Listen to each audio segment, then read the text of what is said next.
Hola, ¿qué tal? ¿Cómo están? Bienvenidos a Entre Mujeres la Entrevista. Y hoy tenemos a un gran invitado. Se trata del secretario Jorge Carlos Ramírez Marín. Y vamos a tener un programa de verdad muy, muy bueno. ¿Verdad, Paola? Así es, ya estamos platicando y estamos tan a gusto porque nos va contando un poco de su tierra, de algunos secretos, de algunas cositas que ya van a conocer. Empezando por ese acento tan rico de la península yucateca, de donde él es originario, que ya queremos saber mucho más de su vida. El secreto de la cochinita. El secreto de la cochinita. Pues bienvenido, secretario. Gracias, Fabiola, muchísimas gracias. Que esté con nosotros porque teníamos muchas ganas de platicar con usted porque, bueno, es el secretario de Desarrollo Agrario, Territorial y Urbano, SEDATU, y ha estado muy movido los últimos meses.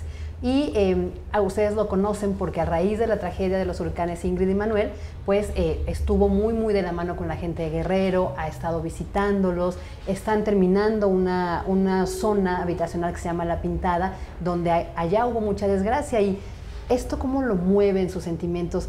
¿Cómo ha conocido este nuevo México? Pues mira, yo creo que no hubo nadie que no se conmoviera por La Pintada. El presidente llegó a La Pintada prácticamente al día siguiente de la tragedia.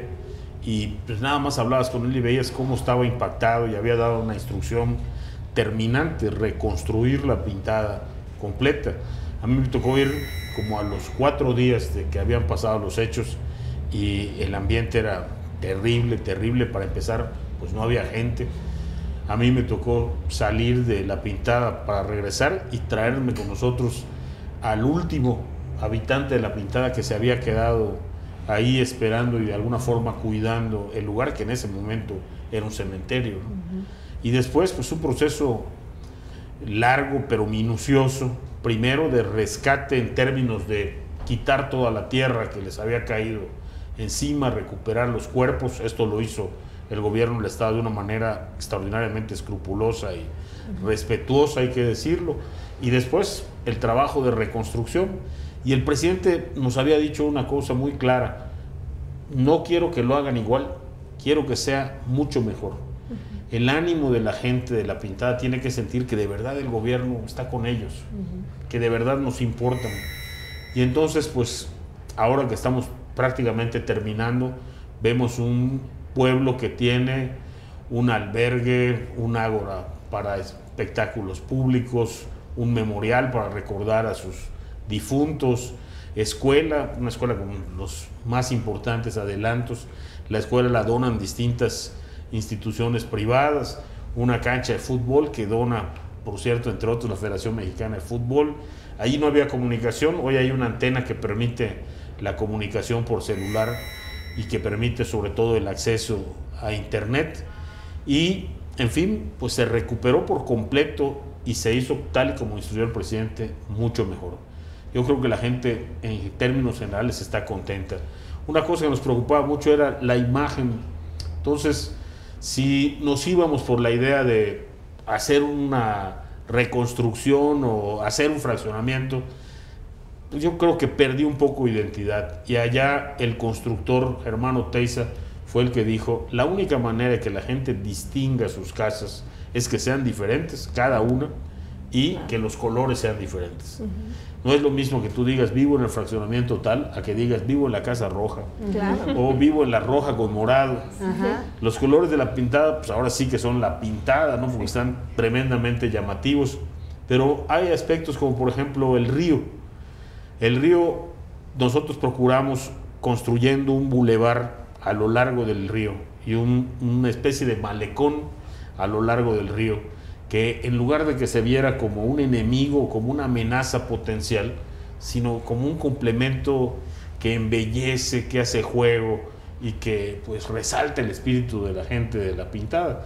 Entonces a mí me da mucho gusto ahora que me muestran las fotografías que nos manda gente de allá, cómo están los novios o las mamás con sus hijitos caminando por este maleconcito. La idea es que fuera un ejemplo de cómo la gente tiene capacidad de recuperación y cómo el gobierno tiene capacidad no solamente para invertir recursos, sino para preocuparse porque esta recuperación sea completa, anímica, espiritual, física, económica, Creo que es una bonita experiencia. Y en medio de todo esto, de la tragedia y de todo el trabajo que se tuvo que hacer, platicábamos y preguntábamos tal vez alguna historia que recuerde de alguna familia de pequeños o que la tenga muy en mente. Muchísimas. Allá murieron 77 personas.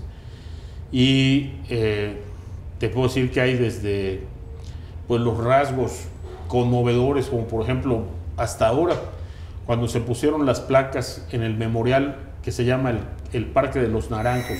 Hay un naranjo por cada una de las víctimas con una plaquita con su nombre. La gente no toca los naranjos, al contrario, los riega, los cuida y cuelga flores de papel en el naranjo como ofrenda para sus difuntos.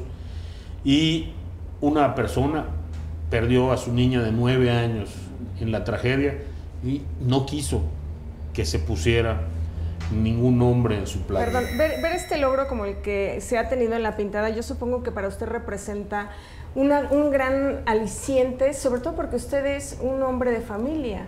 Tiene su familia muy cerca, tiene 3 hijos, lleva un matrimonio estable, entonces debe ser algo muy importante. Bueno, eso de estable hay que preguntárselo a mi mujer. Más que no, ¿Cuántos años cumplió no puede de ser casado? tan estable. Es un matrimonio largo de 25 años, sí. Pero pues no me imagino cuántas cosas habremos pasado. Pero pues como decía hace un rato, ¿no? Pues es la vida y irlo aprendiendo, llevando, pues implica muchos esfuerzos. Mi mujer le ha puesto muchísimas ganas. Ahora se graduó de prepa el más pequeño de los hijos y la verdad que todo ese esfuerzo, sin lugar a dudas, es fundamentalmente de ella. Oiga, secretario, el caso de la pintada podría ser el caso más cercano que usted ha tenido con la tragedia, con el dolor, y lo ha hecho ser un mejor político, un mejor ser humano. Me gustaría pensarlo así, pero yo creo que es sin duda el caso que en el más triste que he tenido frente a mí, yo posiblemente para todos los que estamos en el gobierno, sin duda fue el caso más triste, ¿no? Yo creo que me hace más comprometido y lo que hicimos en la pintada sí es un ejemplo de cómo sí podemos subir la vara. Y esta es la idea del presidente, ¿no? O sea, cómo no tienes que hacer las cosas ni porque sí, ni como sea, ni pase lo que pase, ¿no?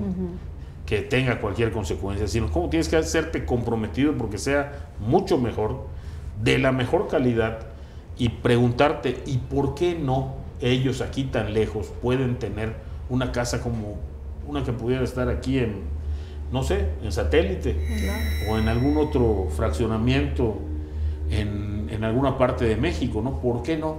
Porque tuvieron una tragedia, porque es una casa que da el gobierno. Pues las casas que estamos dando por instrucción del presidente, todas tienen por lo menos 2 recámaras. Y en la zona rural no hay ninguna que tenga menos de 50 metros. Esto no se hacía de verdad. Y la idea del presidente es esa, ¿no? Bueno, ¿y por qué van a ser diferentes, no? Entonces, la actitud frente al tema de la pintada era el mismo, ¿no? Y bueno, y si el gobierno va a intervenir, ¿por qué no va a hacer algo que valga la pena? ¿Por qué lo va a hacer como si fuera cualquier cosa? No es cualquier cosa. Murió gente, es una tragedia, necesitamos rescatar ese espíritu y esa gente tiene que tener la confianza de que el país está con ellos, que su gobierno está con ellos. Lo escucho hablar ahora y le siento muchísimo cariño a la tierra donde nació y donde generalmente vive, generalmente está allá. ¿Qué es lo que extraña? Porque sí se tiene que pasar un tiempo acá en el DF y me imagino que es mucho, no solamente la comida, el clima, los lugares y los paisajes de los que ya me estaba comentando. Lo que más extraño es el ánimo y la forma de vida de mis paisanos, ¿no? Es tremendamente cariñosos, en exceso cariñosos, muchas veces un poco despreocupados de qué siga o de cómo vayan las cosas, interesándonos por los temas aparentemente más insignificantes o... ¿Perdió algo de eso o no? ¿Todavía no? No. Me esfuerzo por conservarlo además. Me esfuerzo por conservarlo. A mí me encanta que me hable alguien de Yucatán y me pregunte como si yo estuviera allá de cosas que están pasando, ¿no? Oye, ¿qué piensas de esto de las vacaciones? Deben de ser de 2 meses, ¿verdad que sí? Sí, ¿no? Es que saben disfrutar y saben cómo vivir bien la vida. Sí, no. Ha sido uno de los, desde tiempos inmemoriales, ¿no? La actitud del yucateco donde no hay minas, no hay petróleo, no hay oro, no había plata, nada. Los españoles tuvieron que encontrar algo que significara a la comunidad, y se encontraron con un pueblo, los mayas, fiestero, creyente, devoto. A pesar de que fue difícil conquistarlos, después socialmente se combinaron, con altas y bajas, bueno, pues, una guerra de castas de por medio, ¿no? Pero fíjate cómo en Yucatán los pueblos se llaman como los llamaban los mayas. Son muy poquitos: Mérida, Valladolid, Progreso, Quintana Roo se llama uno, pero la mayor parte de los municipios se llama Acanqué, Jalachó, Maxcanú, Humán, esos nombres mayas, ¿no? Concal, Tizimín, y cada uno con su particularidad. Yo creo que sí es un lugar, pues por supuesto, especial. Cada lugar tendrá su especialidad, pero yo sí soy un enamorado de ¿Son Yucatán. fiesteros? ¿Usted es fiestero? Mega fiestero. Para mí organizar una fiesta es parte de la vida, ¿no? Los 15 años de la hija, o mis segundas nupcias, no, es todavía no sé. Ya nos estaba asustando, secretario. ¿Qué le parece, secretario, si hacemos una pausa? Claro. Y ustedes no se vayan, porque al regresar nos va a contar si desde chiquito quiso ser político o cuál era la profesión que le interesaba, y muchísimo más cosas. No se vaya, quédese aquí con nosotros, Entre Mujeres, la entrevista.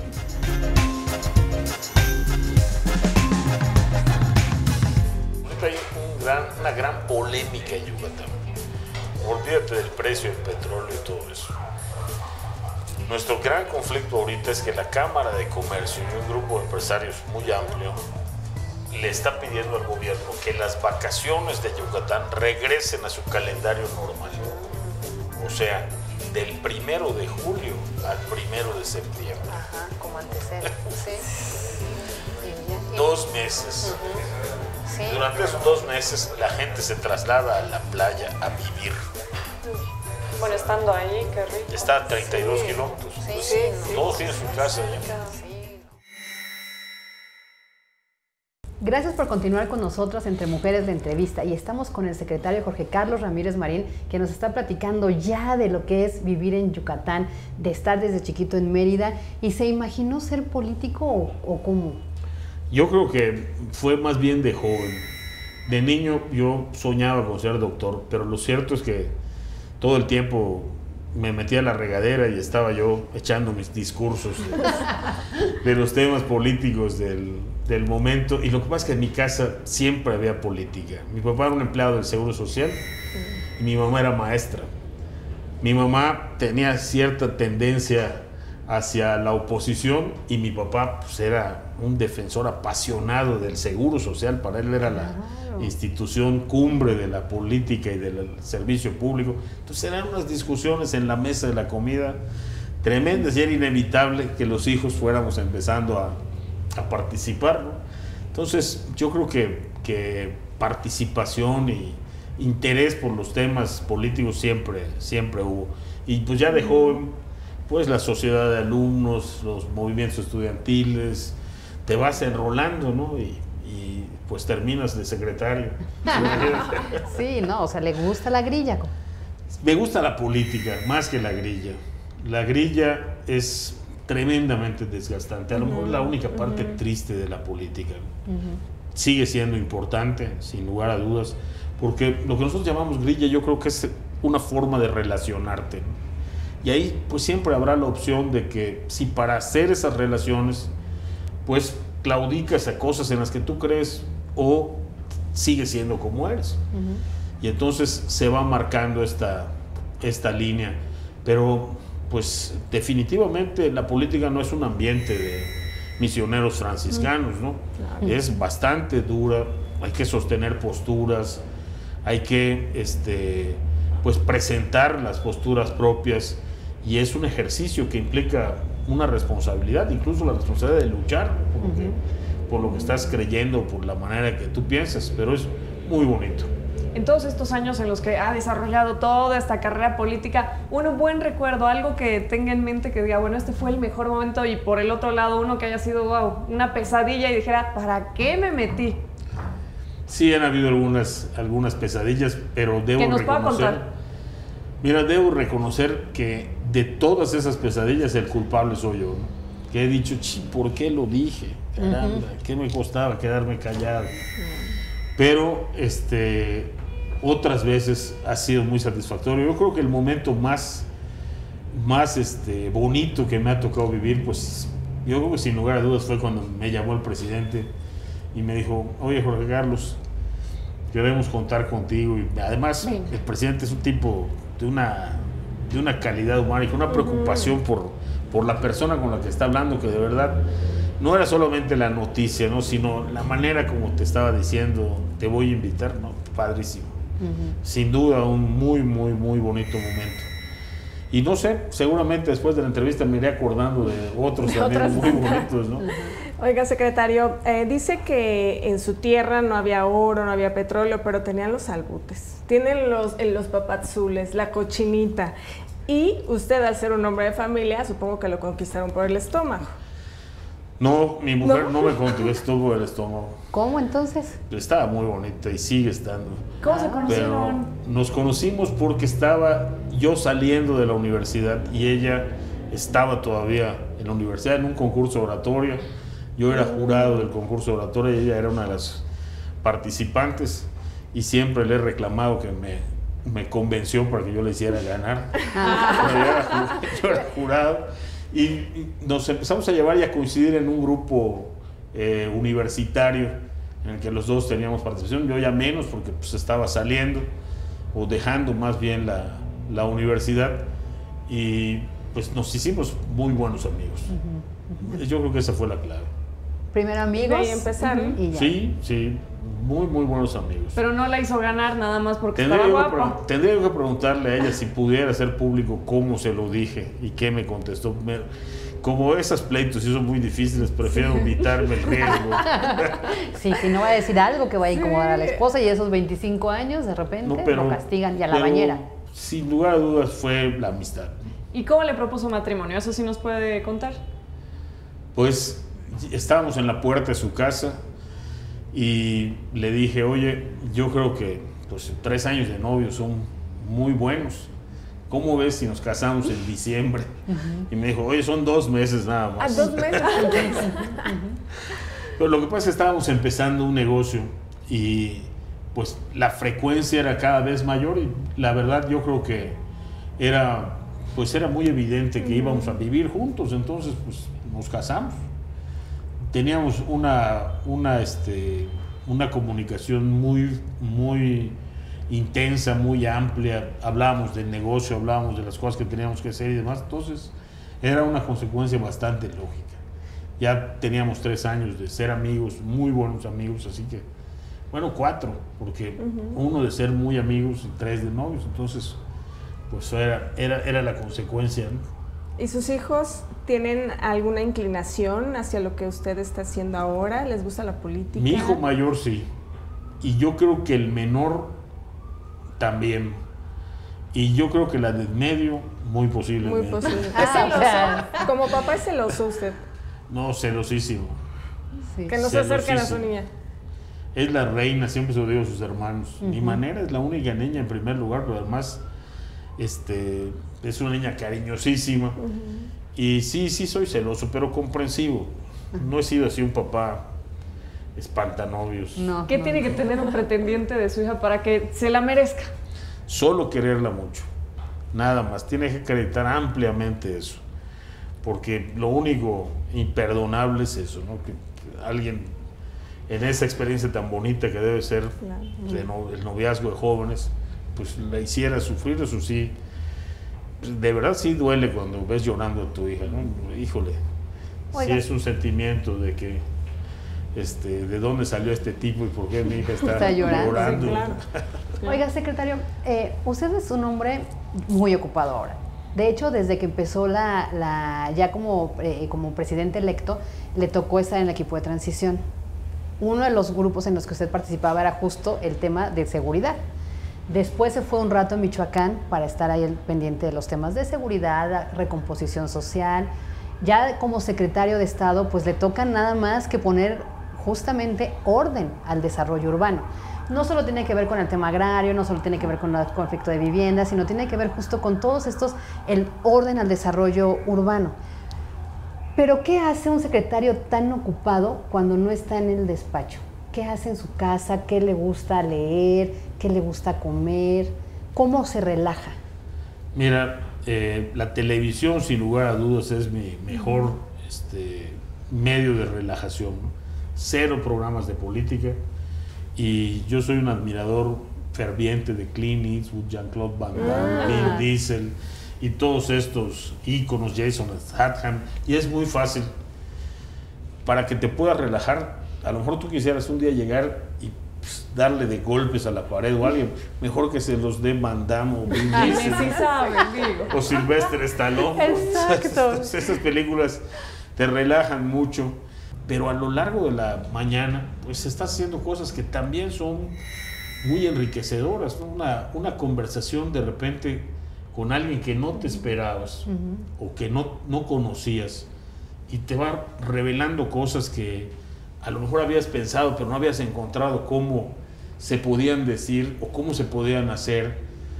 O de repente alguien te está contando un problema que tú en un momento pensaste que era una cosa insignificante, y ves qué importante es y cómo puede afectar a tanta gente, ¿no?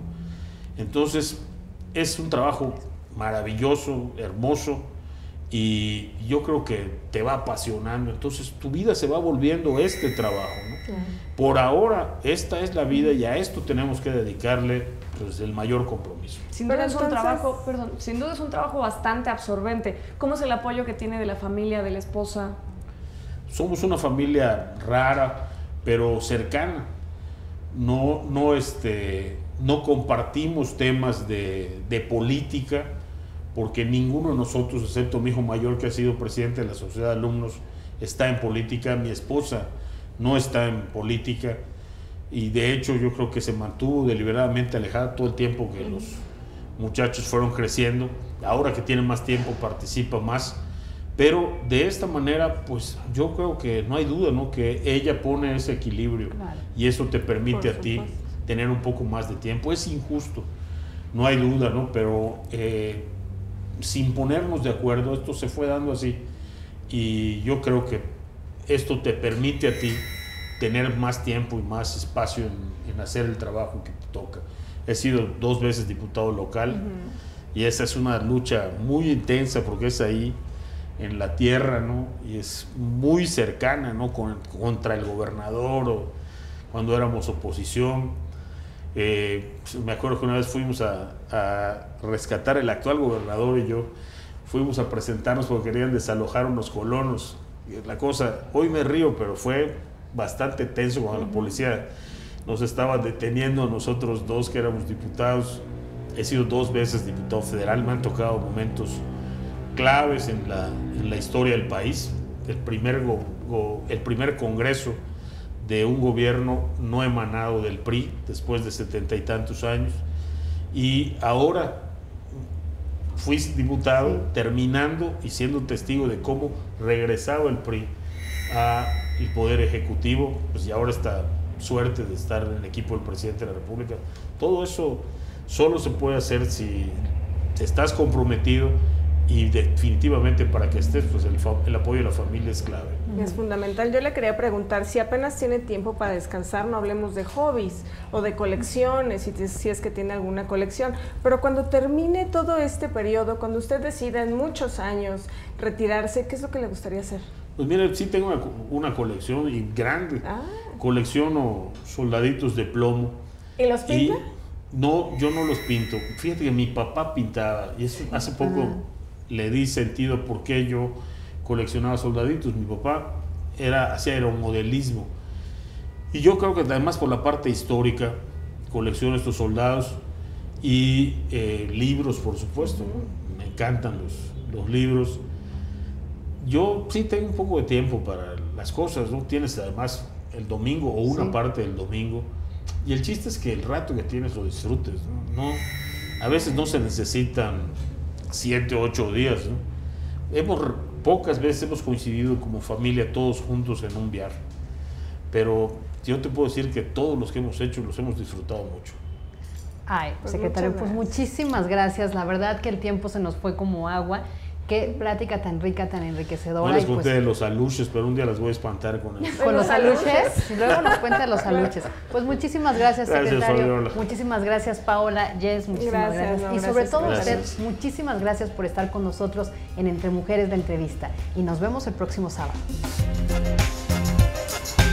Te invitamos a seguir cuestionando la información con los siguientes videos.